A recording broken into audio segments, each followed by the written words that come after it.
a bird on a tree. I'm just sitting here. I got time. It's clear to see. From up here, the world seems small. We can sit together. It's so beautiful, you and me. We meant to be in the great outdoors, forever free.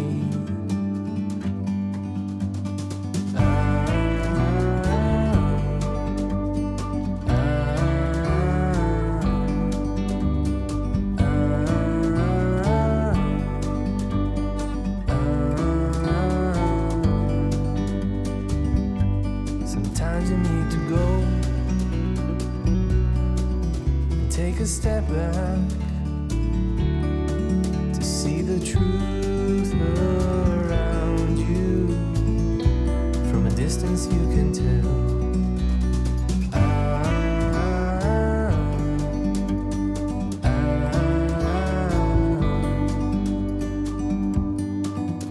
You and me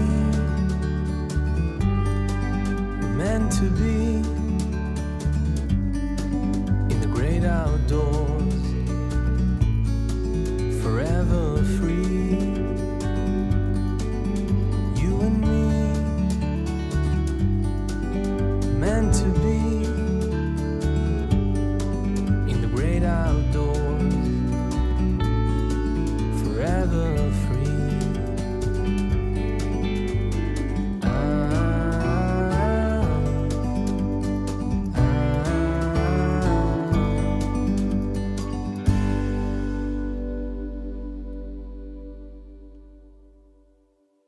안녕하세요. 반갑습니다. 한국 문학의 흐름 세 번째 시간입니다.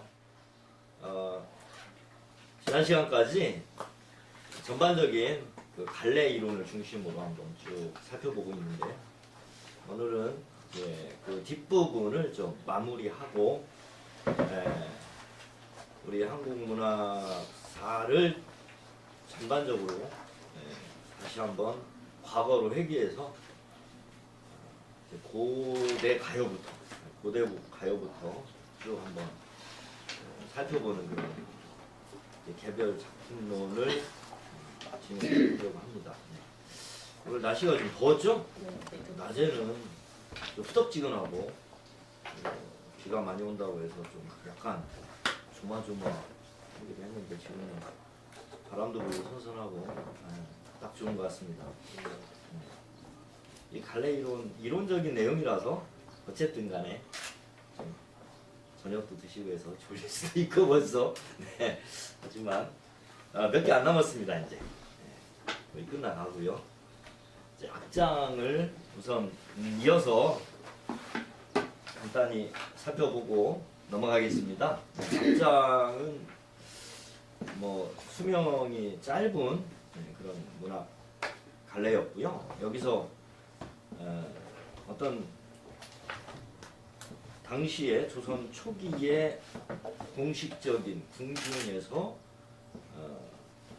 이루어졌던, 그러니까 조선 초기의 건국 과정에서 그 건국의 당위성이라든지 정당성, 그리고 그 건국에 대한 송축 이런 내용을 주로 담아서 경복궁가라든지 한양에 천도했을 때 그런 것들을 약간 이데올로기성이 좀 있는 그러한 성격이기 때문에 그만큼 좀 서민들하고는 좀 괴리되어 있었고 수명이 짧았다, 이렇게 볼 수 있고요.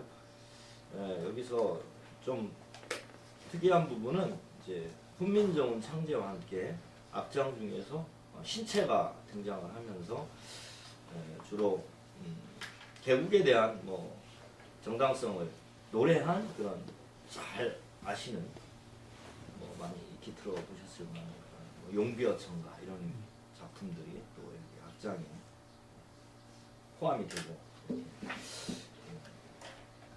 있습니다. 그래서 조선 초기에 나타난 독특한 문화 양식으로 조선시대 개국공신 유학자 이런 특별한 계층에 의해서 창작되고 향유되었다. 이렇게 보시면 되겠습니다. 그래서 악학괴범 혹은 악장가사, 시용향악도 등의 이제 작품이 전하고 있습니다. 형식은 어떤 기존의 것을 이어받은 형식도 있고요. 또 새롭게 만들어지는 어떤 그런 형태의 어떤 신체라고 볼 수 있는 그런 형태도 나타나는데 주로 여기에 보면 고려 시대의 소교, 그 다음에 또 경기체가 뭐 이런 게 있었지 않습니까? 고려 가요, 그 다음에 또 신흥 사대부들의 노래 주로 이제 그들에 의해서 향유되었던 형태와 기본 골격을 갖다가 써서 거기에 내용을 얹어서 표현을 했다 이렇게 볼 수 있겠습니다. 개국공신들이 주로 이제 여기에 참여를 했겠죠. 그리고 정당성과 뭐 임금에 대한 찬양을 송축하고 또 왕조의 번창을 기원하는 이런 내용들이 주로 구성 내용으로 잡아볼 수가 있는데요.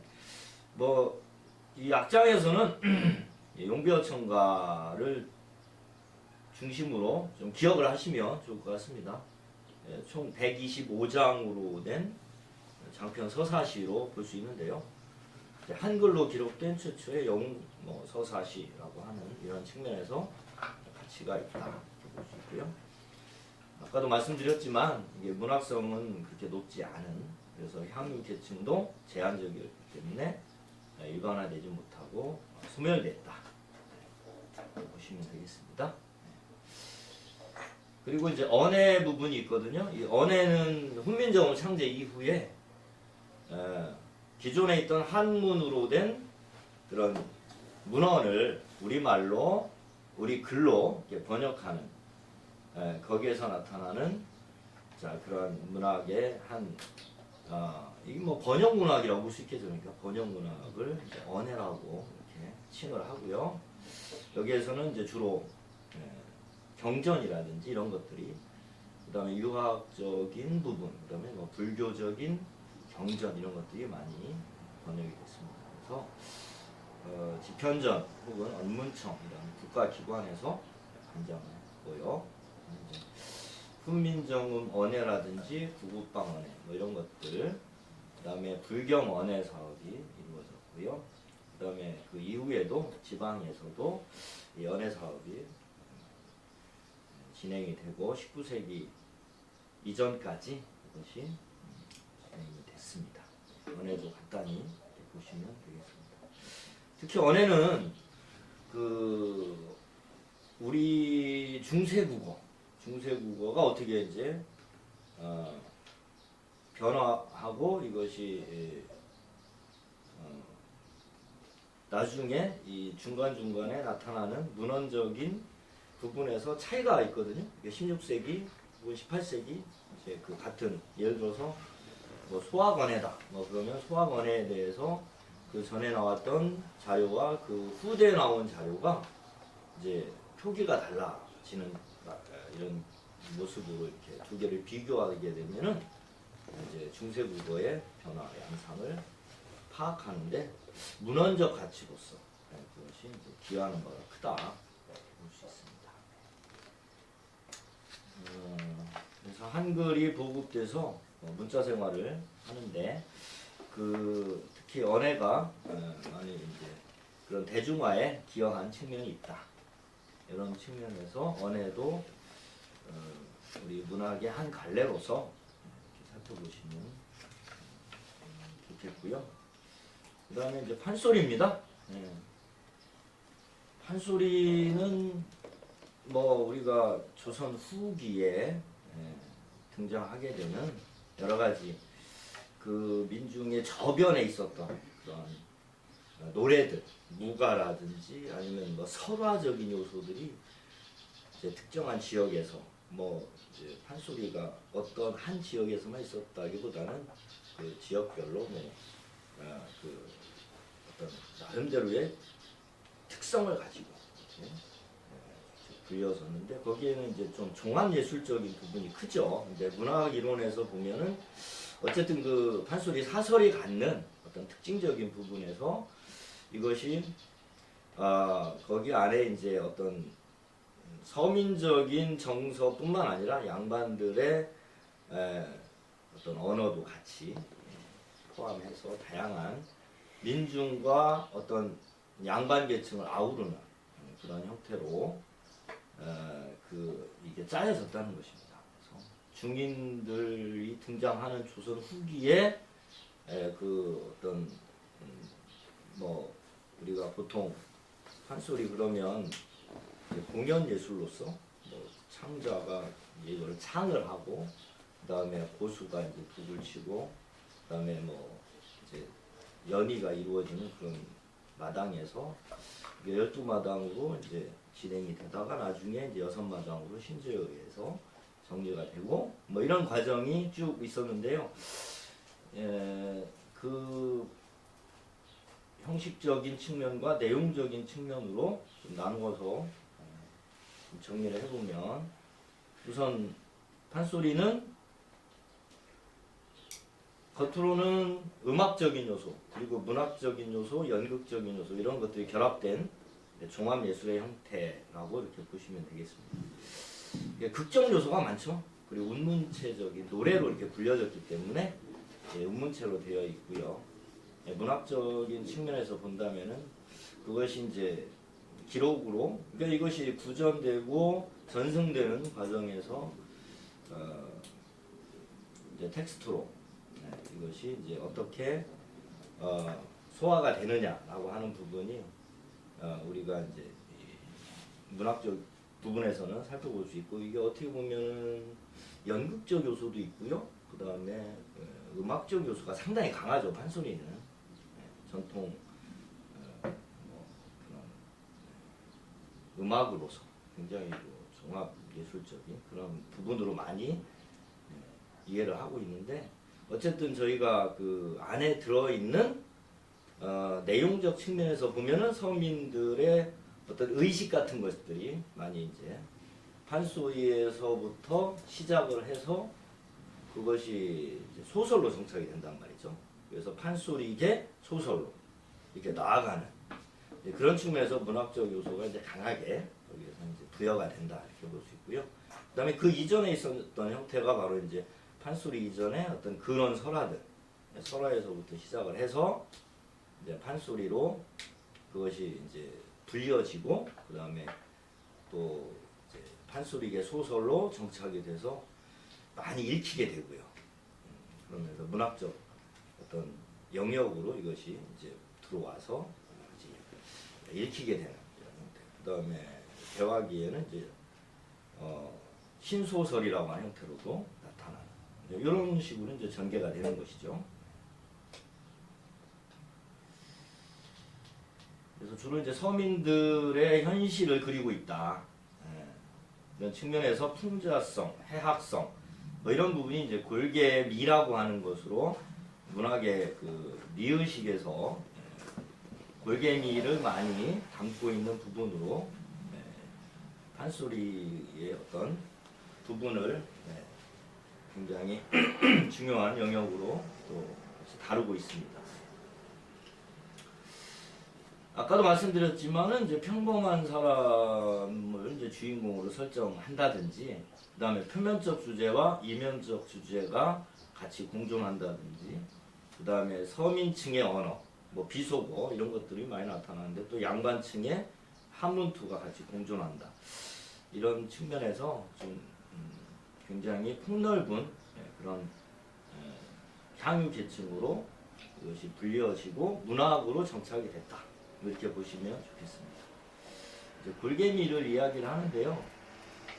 그 안에는 좀 이제 뭐 해학적인 측면 그리고 우스꽝스러운 이런 요소들, 이제 풍자라든지 반어라든지 해학 뭐 이런 것들이 굉장히 강하게 드러나는 부분을 뭐 어떻게 보면 희금이라고 볼 수 있거든요. 희금이라고 볼 수 있는 건데 이거를 이제 골개미로 하는 어떤 용어로 씁니다. 그리고 이제 4대 미의식의 범주에 이제 골개미를 넣거든요. 우리 이제 한국 문화사에 있어서 한국 문학사에 뭐 이제 미의식을 이야기할 때 주로 이제 조동인 선생님이 이제 그런 부분에서 이야기를 많이 하셨는데 뭐 비장미는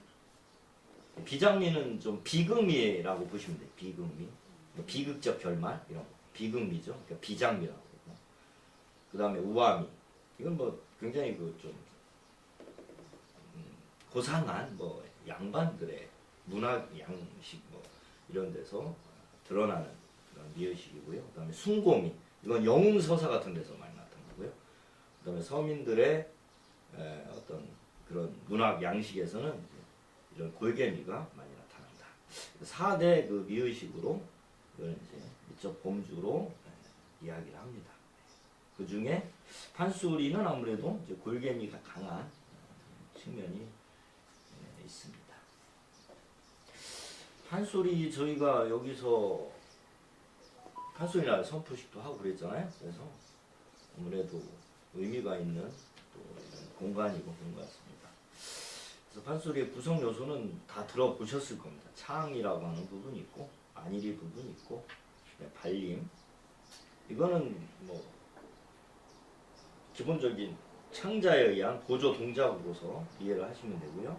그 다음에 추임새, 이거는 고수가 또 흥을 돋구기 위해서 넣는 뭐 그런 감탄사, 관중들 관중들도 함께 추임새가 판소리에서는 또 굉장히 흥을 돋구는 요소로 많이 작용을 하지요. 그런 부분이 구성 요소의 4가지 부분 좀 기억을 하시면 좋을 것 같습니다. 창, 그 다음에 안일이, 판소리를 이제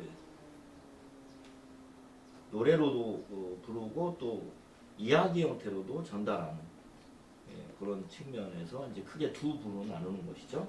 그 다음에 보조적인 부분이 이제 발림, 너름새라고 하는 이런 용어도 쓰고요. 그다음에 추임새 많이 들어보셨을 거죠. 추임새를 좀 넣어주면 더 흥이 돋구어지는 이런 경우 많이 있습니다. 그 다음에 판소리에는 또 더음이라고 하는 것도 있고요. 그래서 이제 판소리 창자에 따라서 어떤 특정한 부분을 더 강조해서 그 부분을 더 이렇게 뭔가 극적 요소로서 드러나게 하는 이런 부분도 있습니다. 예를 들어서 어떤 한 부분만 또 나눠서 이렇게 분창을 하는 경우도 있지 않습니까? 그래서 뭐 춘향가 같은 경우에 특히 유명한 부분이 뭐 옥중가 뭐 이런 부분 있잖아요. 옥중가 부분만 따로 그거를 또 이제 뭐 쑥대머리 부분 해가지고 그렇게 또 하는 경우도 있고, 판소리에 관해서는 아마 또 판소리 또 고수죠? 고수?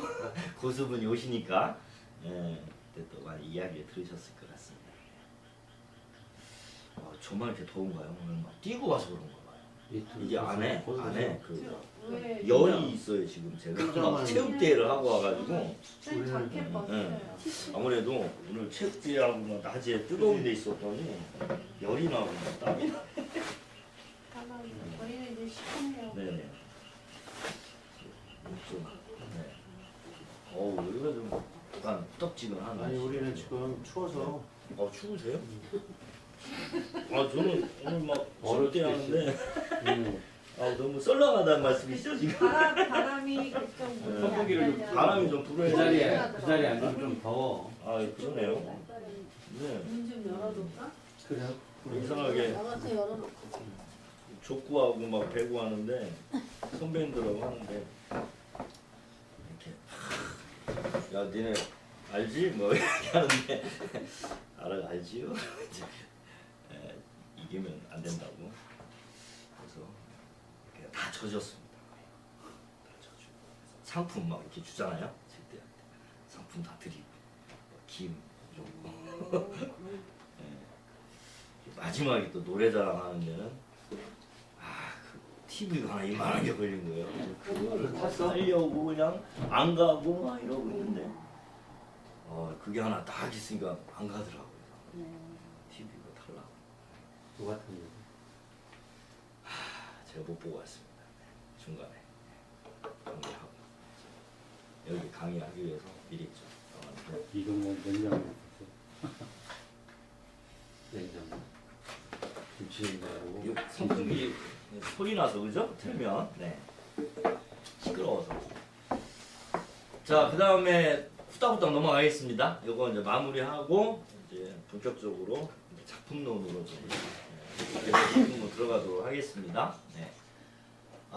한시가 우리 또 문학사에서 굉장히 오랫동안 창작이 됐고요.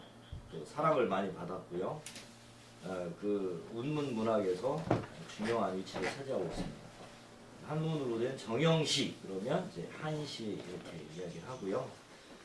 한시는 뭐 보통 근체시로 이제 또는 이제 저희가 접할 수 있는 한시 뭐 이제 고체시와 근체시로 나누는데 뭐 근체시는 이제 당나라 이후에 이제 딱 정형화된 그런 절구와 율시, 뭐 배율 이렇게 나눠지는데요. 거기에는 뭐 아분법 뭐 이런 것들이 아주 잘 이렇게 배치가 돼야 되고 그런 어떤 좀 나름대로 그 한시를 짓는 작법들이 이제 좀 엄격하게 이렇게 적용이 되고 그래서 주로 작자층은 지배계층이 되겠죠. 서민들의 노래라고 보기는 어렵고요. 한시는 이제 당시에 조선시대에 특히 한시가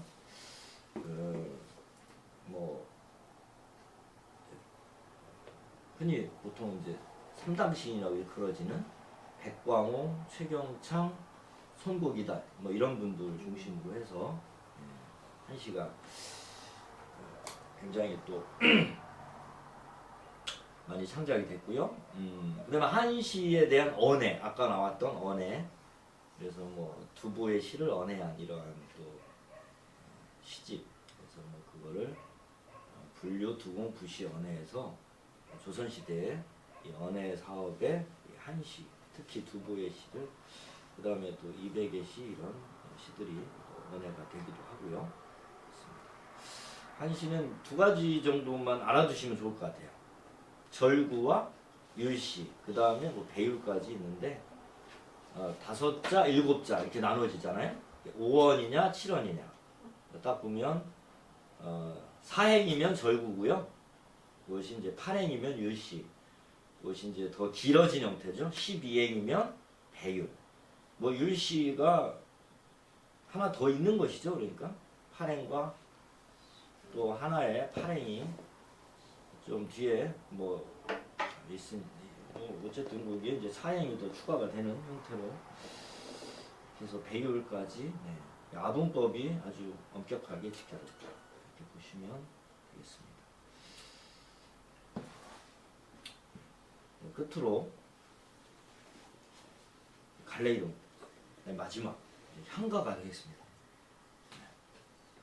신라시대 노래라고 불려졌다라고 하는 이제 우리 그 한문학의 한국 문학의 원류 혹은 뭐 이제 어떤 뿌리라고 할 수 있는 뭐 이런 것이 이제 향가 이렇게 보시면 되고요. 신라시대의 노래로 이게 음과 뜻을 빌려서 우리말로 표기를 했다 이렇게 얘기를 합니다. 그게 이제 향찰로 기록됐다 이런 얘기를 하는데 이게 지금까지 이제 정설이죠. 그러니까 한 번도 바뀐 적이 없고 향찰이라고 하는 것이 이거 뭐냐라고 하는 것이 이제 굉장히 또 이 논란이 될 수 있거든요, 사실은. 근데 어쨌든 당시에 한문을 우리말의 어순에 따라서 일단 우리말의 어순에 따라서 이거를 음과 훈으로 나누어서 이제 기록을 했는데 주로 소리로 이걸 이제 풀었다는 것이죠. 그래서 소리와 그러니까 이 말소리를 중심으로 이제 해독을 했다고 보시면 됩니다. 그거를 그때 당시의 기록을 지금 우리가 볼 수 있는 형태로 해독을 한 것이 그 기본적인 개념이 이제 그 향찰이라고 하는 것이 음과 뜻을 빌려서 그거를 이제 우리말의 어순으로 기록을 했다. 그러한 기본 전제하에서 이제 이게 향가의 해독이 이루어지고요. 이어서 바로 향가에 대한 좀 작품을 구체적으로 좀 살펴보도록 하겠습니다. 네. 향가는 크게 이제 일반적으로 세 가지 형태로 나눕니다. 일반적으로 사구체, 팔구체, 십구체. 지금 뭐 거의 일반화되어 있는 구분인데요. 실제적으로 보면 그렇지도 않은 부분이 있어요. 사실은 사구체인데도 이제 사구체가 아닌 삼구로 되어 있는 경우도 있고, 그 다음에 십구체인데 전해지는 건 또 십구체가 아닌 경우도 있고, 그래서 그것도 재미나는 이야기들을 향가에서도 끄집어낼 수 있거든요. 그래서 저는 사실 향가에 대해서 별로 재미있다고 느끼질 못했어요. 왜 그러냐면 그 전에 100년 전에 해독해 놓은 걸 그대로 지금 쓰고 있으니까. 그리고 사실은 이게 도대체 무슨 말인지 잘 이해도 안 가고, 그리고 납득도 잘 안 가는 부분이 많이 있었거든요. 그래서 사실 그런 부분에 대해서 조금은 이의를 제기할 필요도 있고요. 그리고 좀 더 자유롭게 살펴보면 많은 상상력과 그 다음에 또 재해석이 가능하지 않을까. 그래서 처음으로 우리 이제 고전 파트에서 가장 원류라고 할 수 있는 고대 가요 첫 시간에 그걸부터 이제 시작을 하려고 합니다. 사구체는 흔히 이제 뭐 민요에서부터 아니면 동요적인 것들이 이제 정착돼서 기록됐다, 이렇게 짧은 형태니까요. 사구체 자체가. 그래서 서동요, 도솔가 뭐 이런 작품들이 있습니다. 지금 전해지는 향가는 총 몇 수 정도 될까요? 25. 네, 25수 전해지고 있고요. 이제 균여전에 전해지는 거와 삼국유사에 전해지는 거, 삼국유사에 이제 14수가 전하고 있고요. 뭐 균여전에 균여대사가 쓴 삼국유사는 일연이라고 하는 스님이 쓰신 거잖아요. 그래서 그곳에 이제 기록되는 향가 25수가 기록된 형태가 좀 특이한 그런 향찰이라고 명명한 이러한 표기 형태로 되어 있습니다. 그래서 그 부분을 좀 재밌게 들여다보려고 합니다. 그 다음에 팔구체가 있고요. 팔구체는 두 작품이 있습니다. 처용가와 모죽지랑가 두 작품이 있고요. 그 다음에 완성된 형태라고 볼 수 있는 십구체. 이게 이제 뭐 정제된 형태. 다른 말로는 이제 산회가라고 많이 이렇게 일컬어지는데, 그리고 이게 뭐 특별히 그러니까 낙부라고 하는 부분이 있거든요. 낙부. 그러니까 구행에 처음 시작하는 첫머리, 여기에 이제 감탄사가 나오는 이런 특징적인 부분이 있습니다. 그래서 아으 미타차례 맛볼라 도다가 기다리다 뭐 이런 식으로 해서 감탄사가 나오는데, 이게 일반적으로 이제 후대에 보면은 시조가 등장하지 않습니까? 시조가 등장하는 게 뭐 고려 중엽에 등장을 하니까요. 고려 시대까지 향가가 사실 지어졌어요. 그래서 이게 향가가 신라에만 있었다 이게 아니거든요. 이게 신라의 노래라고 얘기를 하는데, 고려 시대에 들어와서 뭐 도의장가라든지 정과정곡이라 이런 것들이 이제 똑같은 향가 형태로 이제 창작이 됩니다. 그래서 그거를 이제 구태여 향가에 넣어야 되냐 말아야 되냐 이런 또 이론이 있거든요. 그래서 이런 거를 고려 가요인데 향가 형태에서 향가계 여요 뭐 이렇게 얘기를 하고요. 후대의 가사 작품 시조하고 이제 연계성을 가지고 이야기를 하는 부분이 있습니다. 이거 구행의 첫머리 감탄사가 온다라고 하는 거, 이걸 가지고 시조에도 보면은 이제 종장 첩부의 감탄사가 나오는 이런 형태가 있거든요. 그거에 영향을 주었다. 이제 대표적인 게 제망매가가 있고요, 이제 창기파라가 있습니다. 19체 향가의 예가 되겠습니다. 향가의 의의 그러면요, 우리나라 최초의 서정시, 뭐 정형화된 서정식 굉장히 많이 창작이 됐다고 하고 많이 불려졌다. 그리고 다양한 내용과 어떤 그 좀 서정성을 많이 좀 풍부하게 이렇게 가지고 있다 얘기를 합니다. 그래서 그 내용이 사실은 국문학의 어떤 원류, 시가문학의 원류로서 보는 견해가 큽니다. 그래서 특히 이 표기 자체를 근데 표기가 사실은 이게 그 전에 향가를 집대성했다라고 하는 책이 있었어요. 이게 이제 삼대목이라고 하는 각가위용과 대구화상이라고 하는 두 분이 이 삼대목이라고 하는 신라시대의 향가를 집대성한 책이 있었는데 이제 지금은 전해지지 않죠. 소실되고 없는데 이 향찰이라고 하는 표기가 과연 지금 우리가 이야기하는 형태로 실제로 음을 중심으로 표기를 했느냐 아니냐 이거 어떤 다른 구조적인 측면과 의미 있는 내용으로 더 들여다봐야 되지 않겠냐라고 하는 또 반론이 제기되고 있습니다.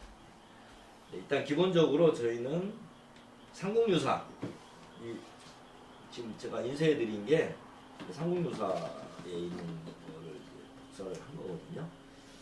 제가 예전에 봤던 그 삼국유사는 이 정도 두께의 좀 오래된 책이라 새로 좀 구입해서 이건 빌렸네요. 일단 집에 있길래 새로 나온 민음사에서 나온 게 있어서 빌려서 봤는데 여기 오타가 있더라고요. 오타를 발견해서 출판사에 전화를 해야 되겠다 했는데 깜빡 잊어먹었어요. 어쨌든 요 삼국유사를 일단 기본으로 해서 이걸 바탕으로 이제 해독을 한 거기 때문에 요 이야기를 먼저 하고요. 그 다음에 재미나는 게 좀 새로운 해독이 나왔습니다. 향가 해독의 로제타 스톤이라고 해가지고요. 재밌더라고요. 천년 향가의 비밀. 김영애 선생이 지은 건데 이 책이 지금 나온 지 꽤 됐거든요. 2018년에 나왔는데 아직까지도 이게 학계에서 전혀 거론이 안 되고 있습니다.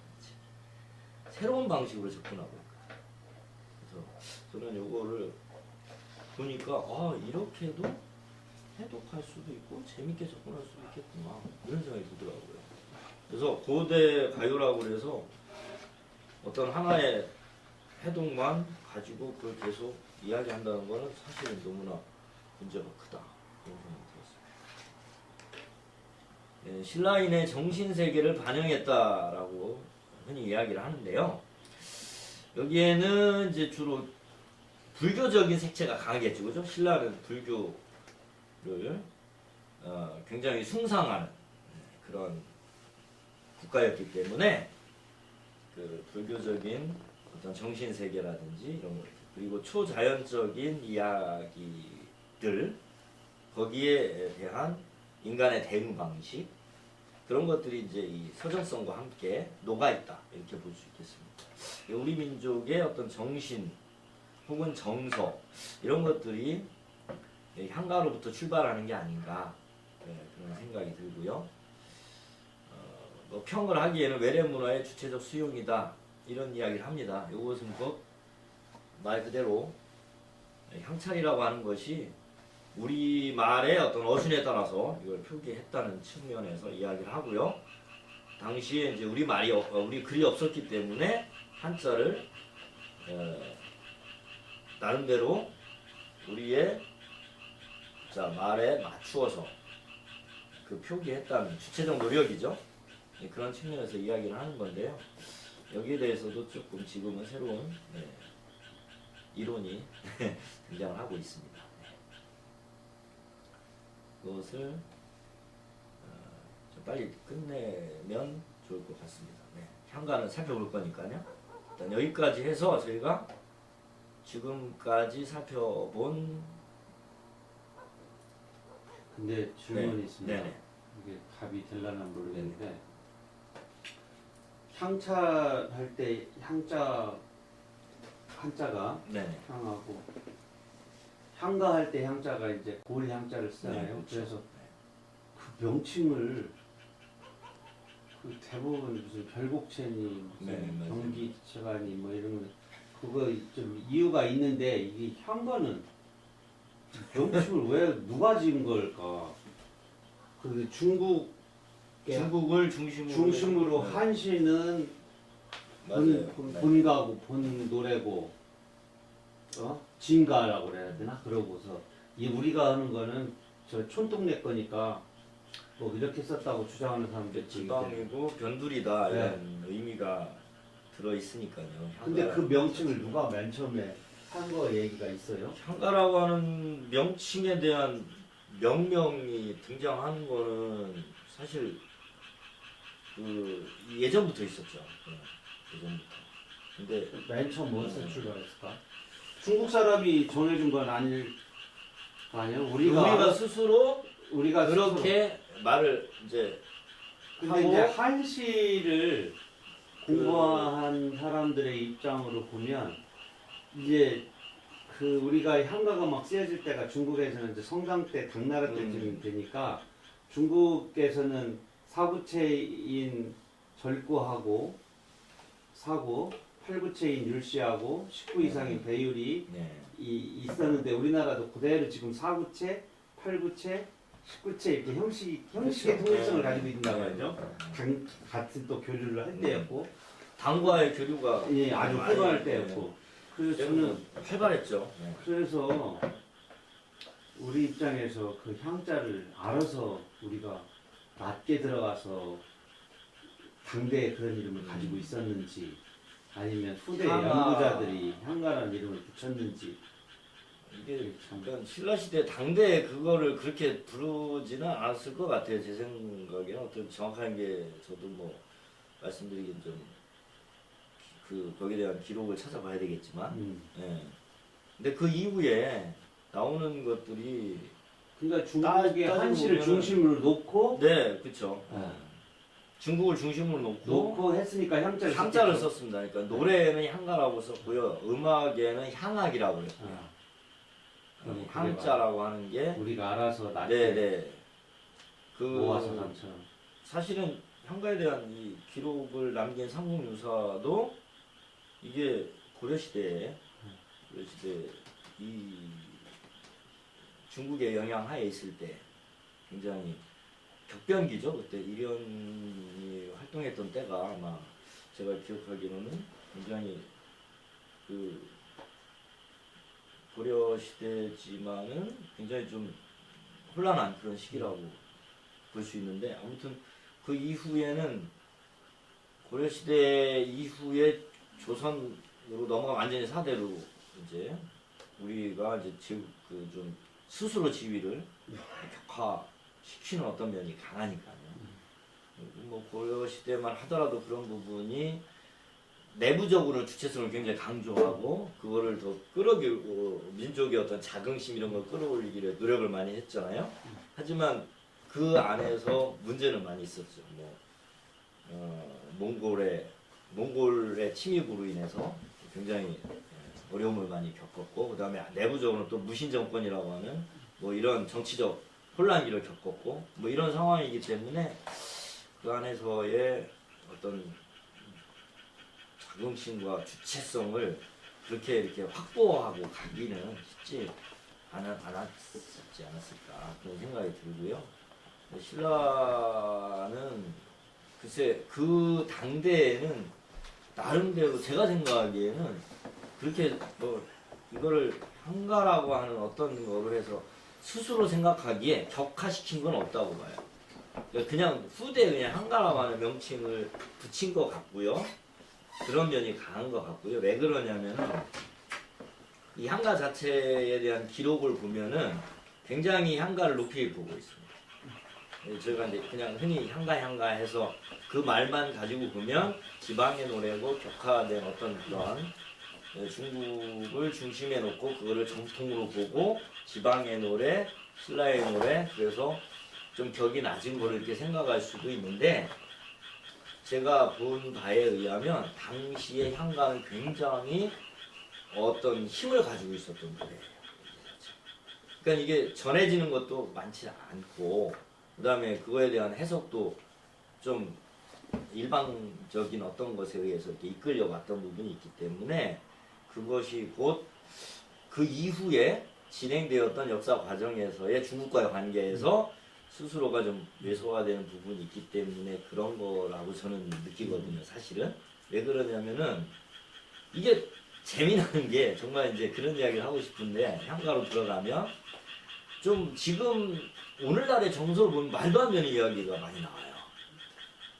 부지가부터 시작을 해서 향가에서 뭐 해가까지 이렇게 그것만 놓고 보더라도 수로 부인전에 나오는 해가를 보면 수로 부인을 용왕이 납치해 갔는데 그걸 내놓으라고 막 그 거기에서 막 이렇게 호통을 치고 이렇게 노래를 같이 이렇게 막 부른단 말이죠.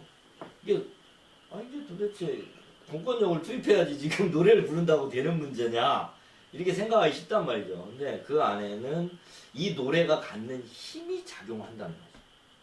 그거는 그냥 어떤 한 개인이 부르는 노래가 아니라는 보다 근원적인 어떤 그 안에 힘이 작용하고 있다라고 하는 것으로 저는 해석을 하고 싶거든요.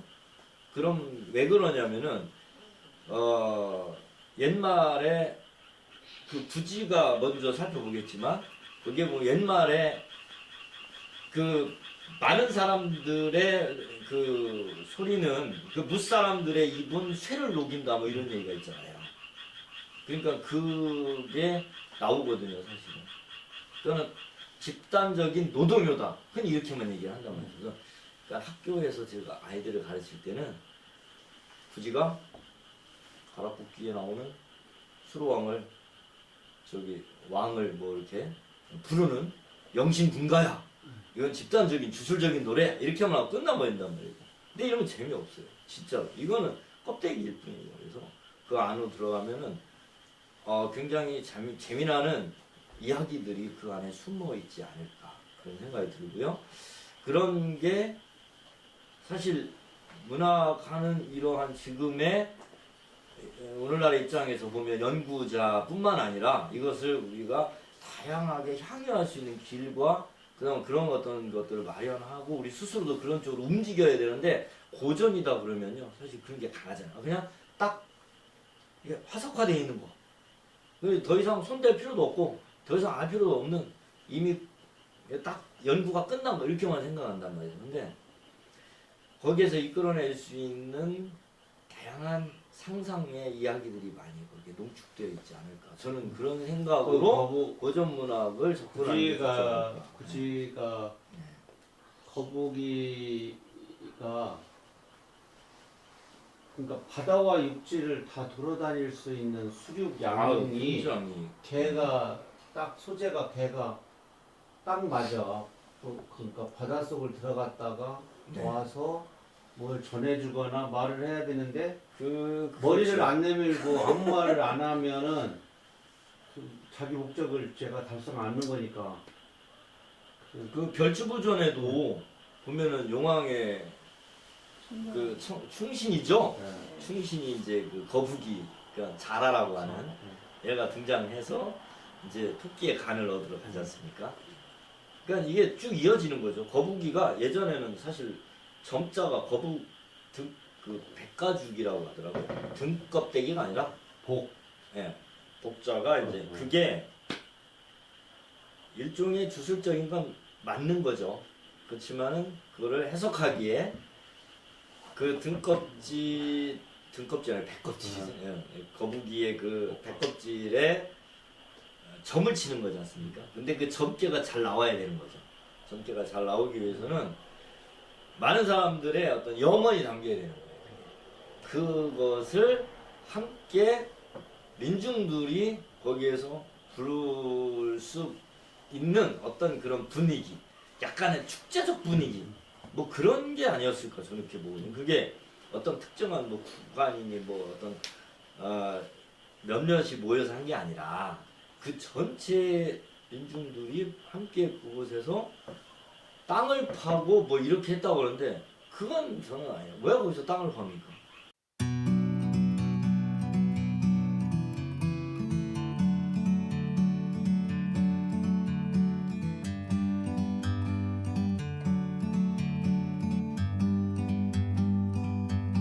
like a bird on a tree. I'm just sitting here. I got time. It's clear to see from up here. The world seems small. We can sit together. It's so beautiful, you and me. We meant to be in the great outdoors, forever free.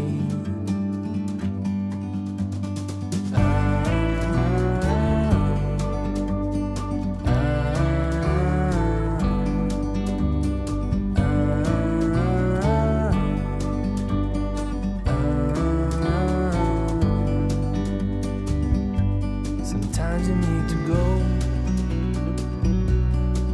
and take a step back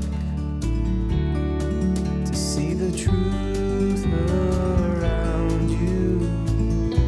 From a distance you can tell.